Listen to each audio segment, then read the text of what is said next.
नमस्कार प्यारे दोस्तों। आज मैं फिर से एक बार वर्ग 12वीं की हिंदी लेकर उपस्थित हूँ आप लोगों के सामने। दोस्तों, इसके पिछले कक्षा में हम लोगों ने चार पदों को पढ़ा है।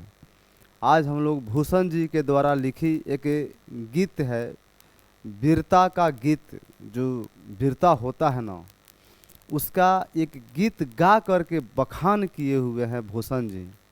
ये उनकी अपनी जीवनी नहीं है या उनकी अपनी कहानी नहीं है।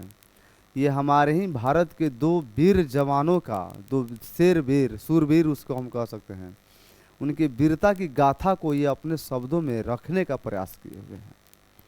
आइए देखते हैं कि भूषण जी ने क्या लिखा है, किनके किनके बारे में लिखा है। चैप्टर को पढ़ने से पहले हम लोग भूषण जी के बारे में थोड़ा सा जानेंगे। बात इनकी अगर हम जन्म की करें तो 1613 ईस्वी में हुआ है और निधन हुआ है 1715 में। जन्म स्थान की बात करें तो तिकावपुर, कानपुर, उत्तर प्रदेश में हुआ है। पिता की अगर हम बात करें तो रत्नाकर त्रिपाठी इनके पिता का नाम था। इनका उपनाम की बात करें तो भूषण। चित्रकूट के सोलंकी राजा रुद्र शाह ने इन्हें कवि भूषण की। याद रखेगा कि इनको कवि भूषण कह करके किसने बुलाया था, तो चित्रकूट के सोलंकी राजा रुद्र शाह ने इन्हें कवि भूषण कह कर बुलाया था। इनका नाम भूषण था। उपाधि दी थी कवि भूषण की। आगे उपनाम भूषण इतना प्रसिद्ध हुआ कि मूल नाम विस्मृत हो गया।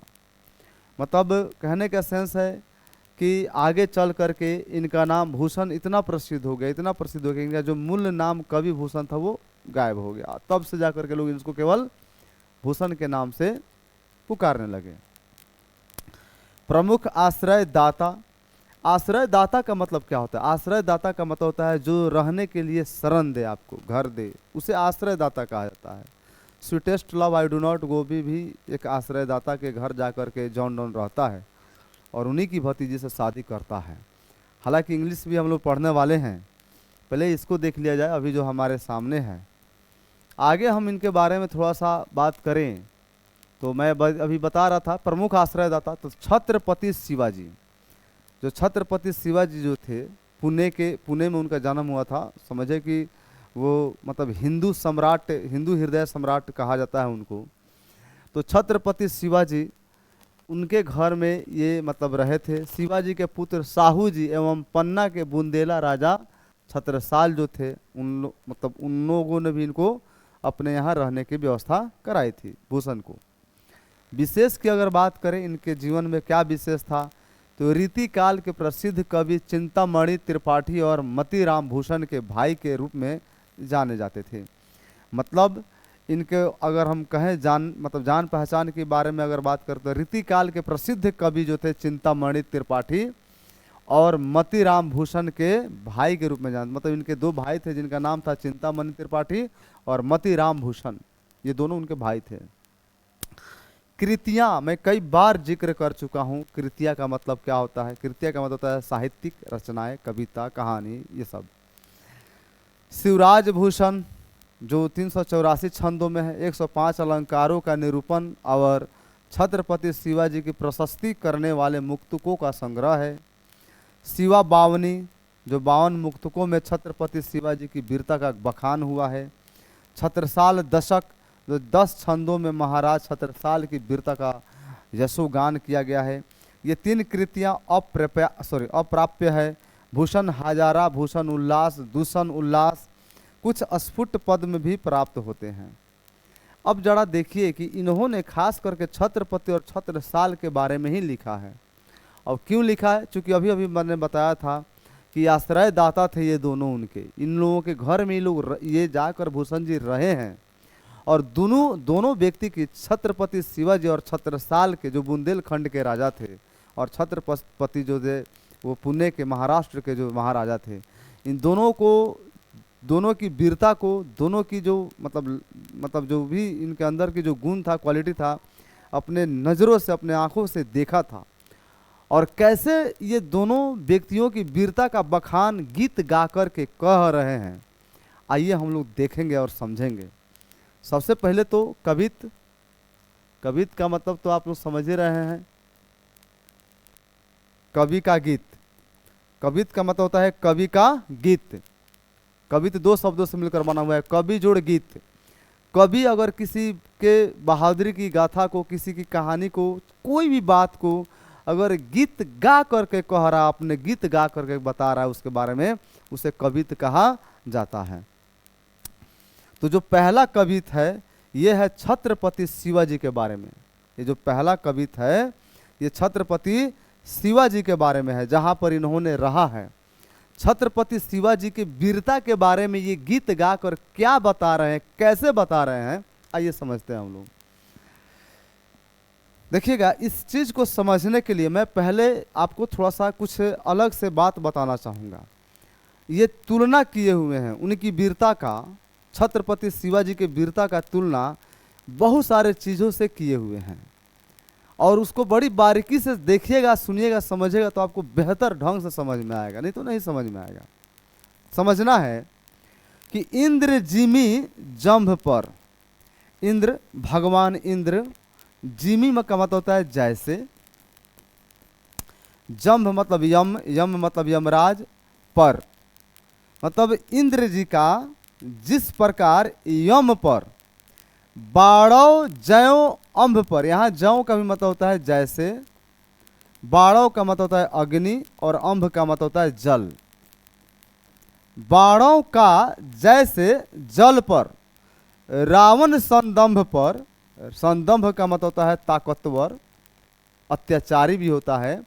रावण संदंभ पर रघुकुल राज है। रघुकुल का मतलब है, रघुकुल का मतलब जैसे राम, भगवान राम का जिस तरह राज है, मतलब समझेगा, मतलब कहने का सेंस भूषण जी कह रहे हैं कि जिस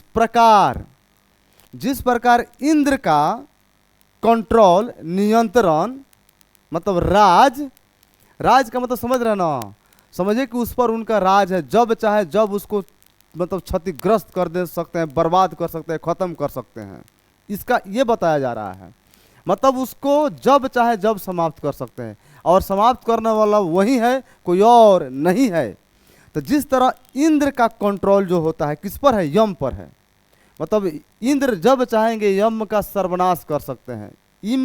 यम जो है, यमराज जो है, यमराज पर जिस तरह इंद्र का नियंत्रण है, जिस तरह अग्नि का जल पर नियंत्रण होता है, आग चाहे तो जल को सुखा सकता है, सिर्फ आग ही है कि जो जल को सुखा सकता है, तो वही बात है। जिस तरह मतलब बढ़ाव जो है, आग जो है, जिस तरह अग्नि का अंभ पर मतलब जल पर नियंत्रण है, मतलब जिस तरह अग्नि जल का सर्वनाश कर देता है, उसी तरह रावण स्तंभ पर रघुकुल राज का, जिस तरह रावण का सर्वनाश राम ने कर दिया। मतलब रावण पर किसका नियंत्रण था, तो राम का नियंत्रण था। राम ही वो व्यक्ति थे जिन्होंने रावण का सर्वनाश कर दिया, जिन्होंने रावण के घमंड को चूर चूर कर दिया, उसके ताकत को समाप्त कर दिया। पवन यहाँ पवन से सेंस है, पवन का मतलब होता है दोस्तों हवा। पवन बारी बाह का मतलब होता है बादल, बारी बाह मतलब क्या होता है, बादल। पवन बारी बाह पर, जिस तरह बादलों पर पवन हवाओं का नियंत्रण होता है, हवाओं का कंट्रोल होता है। हवा चाहता है जब बादलों को छितिर बितिर कर सकता है, समाप्त कर सकता है। तो पवन बारी बाह पर शंभु, भगवान शंभु शंकर का सेंस है। रतिनाह पर, रति के पति जो थे कामदेव, उस पर, कामदेव पर किसका नियंत्रण है तो भगवान भोले शंकर का, शंकर भगवान का जिस तरह रति नाह पर नियंत्रण है। जय मतलब जैसे, सहस्त्र बाहु पर राम द्विजराज है। सहस्त्र बाहु जो है ना एक राजा है, राजा का नाम मैं मिस कर रहा हूँ, एक राजा है, और उस राजा पर राम द्विजराज है। मतलब राम का मतलब सेंस यहाँ तुम्हारा परशुराम से। इस तरह इस सहस्त्र बाहु, हजारों बाहों वाले, भुजाओं वाले ताकतवर व्यक्ति थे ये राजा। जिस तरह उस राजा पर किसका नियंत्रण था, परशुराम का था। परशुराम ने जिस तरह इस राजा को सर्वनाश कर दिया, वही बात कर रहे हैं। दावा द्रुम दंड पर, द्रुम का मतलब होता है जंगल, दंड मतलब पेड़ पौधे, और दंड का मतलब होता है डाली, और दावा का मतलब होता है अग्नि। दावा मतलब होता है अग्नि। जंगल में आग लगने वाले आग को हम लोग बोलते हैं दावा। दावा द्रुम दंड पर, चीता मृग झुंड पर, जिस तरह जंगल में जो आग, जंगल जो होता है, पेड़ पौधे जो होता है, और उस पेड़ पौधों पर, उस टहनियों पर जिस तरह आग का नियंत्रण होता है, आग जंगल के, आग ही जंगल को सर्वनाश जिस तरह कर देता है, मतलब जंगल के आग का नियंत्रण जंगलों पर जिस तरह होता है, चीता मृग झुंड पर, चीता का जिस तरह मृग झुंड पर, जैसे हरिणों का जो झुंड होता है उस पर चीता का नियंत्रण होता है। चीता जब चाहे किसी भी मृग के झुंड पर आक्रमण करके उसको अपना शिकार जिस तरह बना सकता है। भूषण वितुंड पर जैसे मृगराज है। भूषण मतलब विशाल, भूषण मतलब क्या होता है? विशाल, बहुत बड़ा। और वितुंड का मतलब होता है हाथी। जिस तरह विशाल हाथी पर जैसे मृगराज, मृगराज मतलब सिंह होता है, शेर। जिस तरह विशाल हाथी जो जानवर होता है बहुत विशाल होता है, उस विशाल से जानवर पर जिस तरह मृगराज मतलब सिंह का जिस तरह राज होता है, ठीक उसी तरह पहले आगे देखिएगा। तेज तम अंश पर, तेज तम अंश पर, तेज तम का मतलब होता है तुम्हारा, ये तेज का मतलब होता है प्रकाश, तम का मतलब होता है अंधेरा। अंश पर कान्ह जिमी कंस पर, जिस तरह अंधेरा पर प्रकाश का प्रभाव होता है, जिस तरह अंधकार को प्रकाश नष्ट कर देता है, कान्ह जिमी कंस पर जिस प्रकार कृष्ण का, कन्हा का कंस पर नियंत्रण है, जिस तरह कान्हा ने कृष्ण का वध कर दिया, यो वैसे ही मलेच्छ वंश पर शेर शिवराज है। मलेच्छ वंश जो है ना, मुगल वंश जो आपने नाम सुना होगा, मुगल वंश का यह एक मतलब समझिए कि वंश है, यह मलेच्छ वंश। और मलेच्छ वंश पर किसका राज है? तो शिव मतलब छत्रपति मतलब छत्रपति शिवाजी का राज है। अब इसको तो मैंने सबको अभी धीरे धीरे तोड़ तोड़ कर बताया। अब आइए इसको हम लोग सामान्य भाषा में समझते हैं। देखिए दोस्तों, कहने का मतलब है भूषण जो है, कवि भूषण जो है, छत्रपति शिवाजी के वीरता का गाथा को गाते हुए क्या कहते हैं? कह रहे हैं कि जिस प्रकार इंद्र मतलब यम को अपने बस में किए रहते हैं, जिस प्रकार इंद्र यम को अपने बस में किया, इंद्र जब चाहे यम को मार सकते हैं, खत्म कर सकते हैं, बर्बाद कर सकते हैं। जिस प्रकार बाणव, जिस प्रकार मतलब बाणव मतलब अग्नि, अग्नि अंभ मतलब जल पर अपना नियंत्रण बनाए रखता है, मतलब जब चाहे अग्नि जल का सर्वनाश जिस तरह कर सकता है। रावण स्तंभ पर, रावण का जो अत्याचारी जो उसका जो कारनामा है, रावण का जो पावर है, जो शक्ति है, जिस तरह रावण के ताकत पर राम का, रघुकुल राम का जिस तरह राज है, कंट्रोल है कि मतलब राम ने ही रावण को मारा, ये आप लोग भी जानते हैं। जिस तरह राम ने रावण को मारा, मतलब राम के ही बस में था रावण को मार देना, किसी और के बस में नहीं था। पवन पारिवाह पर, जिस प्रकार जो पवन होता है, हवा होता है, बादलों पर कंट्रोल होता है उसका, जब चाहेगा हवा बादलों को इधर उधर बिखेर सकता है। मतलब जब भी बादल बिखरेगा या बिखेरने की बादलों की क्षमता अगर किसी में है तो सिर्फ पवन के पास है, हवा के पास है। शंभु रतिनाह पर, जिस तरह कामदेव पर कंट्रोल सिर्फ शंभु भगवान शिव ही कर सकते हैं, कोई और नहीं कर सकता है। जौ सहस्त्र बाहु पर राम द्विजराज है, जिस तरह सहस्त्र बाहु जो एक राजा थे उस पर किसका राज था? सिर्फ तुम्हारा परशुराम का ही राज था। परशुराम ही जो थे कि केवल सहस्त्र बाहु राजा का अंत कर सकते थे, कोई और नहीं कर सकता था। दावा द्रुम दंड पर, दावा मतलब जंगल में लगने वाले आग को दावा कहते हैं। जगह जंगलों में जो पेड़ों पौधों की टहनियाँ जो होती है, उस टहनियों पर नियंत्रण जंगल में लगने वाले आग का होता है। आग क्या जब चाहेगा, अगर जंगल का आग चाहे तो पूरे जंगल को साफ कर सकता है। मतलब जंगल पर, जंगल में जो पेड़ पौधे उस पर सिर्फ जंगल के आग का ही नियंत्रण होता है। चीता मृग झुंड पर, जिस तरह चीता का मृग के मतलब हिरणों के झुंड पर जिस तरह समझे कि कंट्रोल होता है, नियंत्रण होता है, जब चाहेगा चीता मृग के झुंड पर आक्रमण करके उसे अपना शिकार बना सकने का क्षमता रखता है। भूषण वितुंड पर, भूषण मतलब विशाल, वितुंड मतलब हाथी पर जैसे मृगराज है, मतलब जिस तरह विशाल हाथी पर शेर का जिस तरह राज है। तेज तम अंश पर, जिस तरह तेज तम अंश पर अंधकार पर जिस तरह किरणों का तेजतम मतलब अंधकार होता है। जिस तरह अंधकार पर किरणों का, सूरज के रोशनी का जिस तरह कंट्रोल होता है कि जैसे सूरज की रोशनी आती है अंधकार पूरा खत्म होता है, अंधकार को चीर फाड़ दिया जाता है।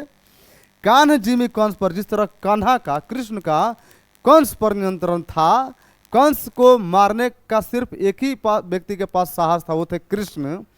ठीक उसी तरह ये जो मलेच्छ वंश था ना, मलेच्छ वंश, इस पर सिर्फ और सिर्फ अगर किसी का कंट्रोल था तो वो कौन थे? छत्रपति शिवाजी थे, जो शेर के जैसे क्या थे? प्रतापी थे, मजबूत थे। उन्हीं का सिर्फ कंट्रोल था। उन्होंने ही सिर्फ कई बार मलेच्छ वंश का मतलब मुगलों वंश का कई बार सर्वनाश सिर्फ कर पाना सिर्फ ये शिवाजी के ही बस का बात था। उम्मीद करता हूं दोस्तों कि ये कविता आपको समझ में आया होगा। अगला जो है आइए हम लोग देखेंगे। दूसरा जो कविता है, ये कविता है आपका, इसमें छत्रसाल राजा, जो छत्रसाल हैं बुंदेलखंड के जो राजा हैं, उनके घर भी जाकर भूषण जी कुछ दिन रहे थे और इनकी वीरता की गाथा को वो गाए हैं। आइए देखते हैं। इनमें इनके वीरता का गाथा नहीं गा रहे हैं, यो ध्यान दीजिएगा। इनके पास एक तलवार है, तलवार, वो तलवार बहुत लंबा है। अगर आपने कोई ये फिल्म अगर देखा होगा रणवीर सिंह का, उसमें रणवीर सिंह एक दो बड़ा बड़ा तलवार लिया हुआ है, उसी तलवार की इसमें वैसा ही ठीक तलवार छत्रसाल के पास भी रहता है, जो दूर से ही गर्दन में लपेट करके गर्दन को धड़ से अलग कर दे रहा है।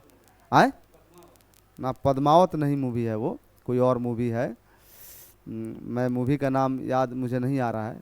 उसमें वैसा ही वो मतलब लिया हुआ है तलवार, रणवीर सिंह राजा बना हुआ है उसमें। तो आइए जरा देखते हैं इसके बारे में, छत्रसाल के तलवार के बारे में, छत्रसाल के बारे में नहीं, छत्रसाल की जो वीरता है ना, उनके तलवार के माध्यम से द्वारा कर रहे हैं। तलवार उनका क्या काम करता है युद्ध में दुश्मनों के साथ, तलवार के बारे में बता रहे हैं। निकसत मयान ते मयूखे, निकसत मयान ते का मतलब के समान, ते मतलब के समान, और मयूखे का मतलब क्या होता है? किरण। मयूखे मतलब होता है किरण। प्रलय भानु मतलब होता है सूरज, सूर्य। कैसी, के समान, इसका भी मतलब होता है के समान। कैसी मतलब के समान या के जैसा, समझना है। निकसत मयान ते मयूखे मतलब उनका जो तलवार है, तलवार उनके मयान से मयूखे मतलब किरण की भांति, किरण के जैसा निकलता है। मतलब जिस तरह आसमान में से सूरज बादलों को चीरते फाड़ते निकलता है ना, उसी तरह जिस तरह सूरज निकलता है, सूरज की किरणें चीरते हुए चीजों को आगे बढ़ जाती है, ठीक उसी तरह छत्रसाल का जो तलवार है ना, उनके मयान से निकलता है।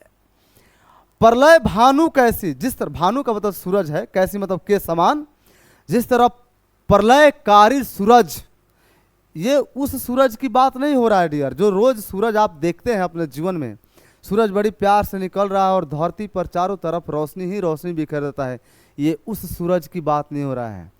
उस सूरज की यहाँ बात कही जा रही है जो प्रलय ला देने वाला सूरज होता है। प्रलय लाने वाला सूरज की जिस तरह किरण होता है, चारों ओर प्रलय ही प्रलय ला देता है, ठीक उसी तरह ये जो छत्रसाल का जो तलवार है ना, अपने मयान से निकल करके चारों तरफ प्रलय ही प्रलय ला देता है। फारे तम तुम, फारे तम तुम, फारे का मतलब तो फाड़ देना, चीर देना, और तम तुम का मतलब है अंधेरा, अंधकार से गयंदन के जाल को, मतलब जिस तरह सूरज की रोशनी निकल करके चारों तरफ जितना भी अंधेरा छाया हुआ रहता है उस सारे अंधेरेपन को फाड़ देता है, चीर देता है, ठीक उसी तरह छत्रसाल की तलवार अपने मयान से निकल करके गयंदन के जाल को चीर फाड़ देता है। अब यहां गयंदन का मतलब होता है दोस्तों हाथी, के जाल को, बड़ी यहां थोड़ा सा बड़ी समझने वाली बात है दोस्तों। गयंदन के जाल का मतलब क्या होता है मैं समझाने का प्रयास कर रहा हूं ताकि आप गलत ना समझ लीजिए। देखिए, पहले जो भी युद्ध होता था ना डियर, वो हाथी और घोड़ों पर बैठ करके लड़ा जाता था। अधिकांश राजा महाराजा हाथी पर बैठ करके लड़ते थे, ठीक है। तो हाथियों के जाल, यहां बात हो रहा है, हाथियों के जाल की बात हो रहा है। चारों तरफ जिधर देखो उधर केवल हाथी ही हाथी नजर आ रहे हैं, और हाथी पर दुश्मन बैठ करके छत्रसाल से लड़ाई कर रहे हैं। तो यहाँ हाथियों के जाल का मतलब होता है, गयंदन के जाल का मतलब चारों तरफ जिधर देखिए उधर हाथी ही हाथी नजर आ रहा है, और हाथी के ऊपर दुश्मन बैठ करके लड़ाई कर रहे हैं। यहाँ ये समझिएगा, इना जी के गयंदन के जाल को, गयंदन के जाल का मतलब हाथी के ऊपर जो जाल बिछाया वो ना, हाथी का जो जाल बिछा है, हाथी का जो जाल जिधर देखो उधर हाथी है, उस जाल की बात हो रही है, समझिएगा। फारे तम तोम से गयंदन के जाल को, जिस तरह प्रलयकारी सूरज की किरणें अंधेरे को चीर फाड़ देता है, उसी तरह ये जो छत्रसाल का तलवार है अपने मयान से निकल करके गयंदन के जाल को, मतलब दुश्मनों जो हाथी पर बैठ करके चारों तरफ, मतलब हाथियों का जो जाल है ना, उस जाल को फाड़ देता है, दुश्मनों को फाड़ चीर देता है। लागती लपकी कंठ बैरिन के नागिन सी, देखिएगा लंबा तलवार है पतहर की तरह। क्या कह रहे हैं भूषण जी कि लागती लपकी कंठ बैरिन के नागिन सी, जिस तरह नागिन जो होती है ना, नागिन डस लेने वाली, जिस तरह जाके गर्दन में, तो अपने दुश्मनों के गर्दन में लपेट के उसको डस लेती है, ठीक उसी तरह वो जो तलवार है अपने दुश्मनों के गर में लपेटा जाती है और उसके सर को उसके धड़ से अलग कर देती है। रुद्रही, रुद्र का मतलब होता है विशाल, विकराल, बहुत बड़ा। रुद्रही रिझावे, भगवान शंकर के विशाल विकराट रूप को रुद्रही कहा गया है यहाँ पे।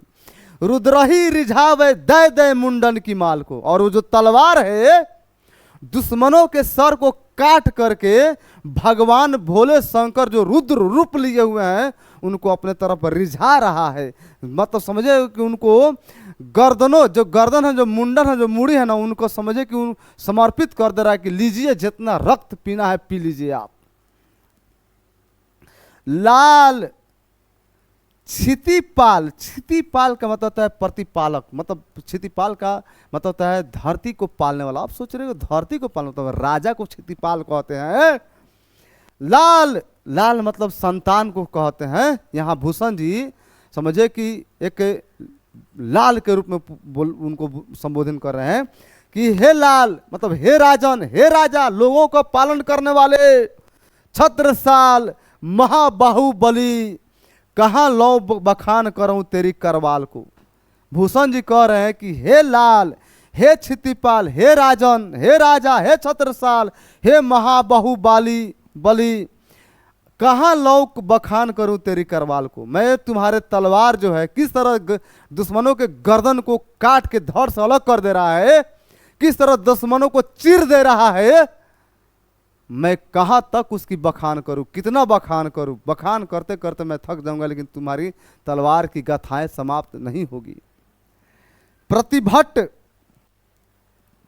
प्रतिभट का मतलब क्या होता है? देखो दोस्तों, यहां थोड़ा समझना होगा। जब लड़ाई होती है दो दलों के बीच में, तो दो दलों के बीच में जो लड़ाई होती है ना, तो दोनों दल एक दूसरे का प्रतिभट कहलाते हैं, मतलब प्रतिद्वंदी। हमारे सामने लड़ने वाला व्यक्ति को प्रतिभट कहते हैं। कटक का मतलब होता है समूह, तो दुश्मन समझ के चलिए प्रतिभट का मतलब। प्रतिभट कटक कटीले केते काटी काटी, जो दुश्मनों का जो समूह है, कटीले मतलब काट दे रहा है तलवार, केती काटी काटी मतलब कितना काट रहा है, कितना काट रहा है कि पूछिए मत। कालिका सी किल की कलेऊ देती काल को, ऐसा काट रहा है उसके सर को, दुश्मनों के समूह के सर को इस तरह काट रहा है जैसे कालिका, जैसे काली माँ जिस तरह धारण की हुई थी रूप को, और लोगों के मुंडी को काट करके धारण कर रही थी और रक्त पी जा रही थी, तो मानो कि वो तलवार काली माता के उस रूप को खुश करने के लिए लोगों के मुंडी का माला उनको अर्पित कर रहा है कलेऊ के रूप में। कलेऊ का मतलब होता है भोजन के रूप में, खाने के रूप में। रक्त पीने के रूप में। उम्मीद करता हूँ दोस्तों कि ये कविता आपको समझ में आया होगा। अगर समझ में आया हो तो अपने दोस्तों को भी शेयर करें। Thank you.